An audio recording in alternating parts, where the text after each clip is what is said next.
মালয়েশিয়ায় অবৈধ প্রবাসীদের বিরুদ্ধে চলমান অভিযানের অংশ হিসেবে সেলাঙ্গর রাজ্যের সেলায়াং বারেরু এলাকায় বৃহৎ অভিযান পরিচালনা করা হয়েছে।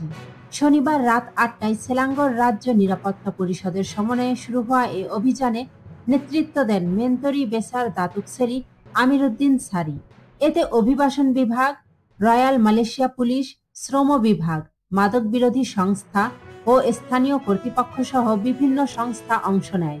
অভিযানে ১১১৬ জনের নথিপত্র যাচাই করে ৮৪৩ জনকে আটক করা হয়, যার মধ্যে ৩৫ জন নারী।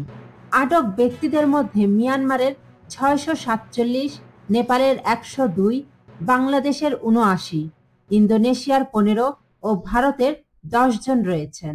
তাদের বয়স ২১ থেকে ৫৩ বছরের মধ্যে এবং অনেকের পরিচয়পত্র নেই।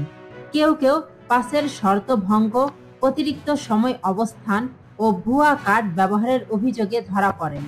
অভিযানে উপস্থিত ছিলেন অভিবাসন বিভাগের উপমহাপরিচালক দাতুক লোকমান এফেন্দি রামলি ও সেলাঙ্গর পুলিশ প্রধান দাতুক সাজেলি কাহার সহ বিভিন্ন কর্মকর্তা।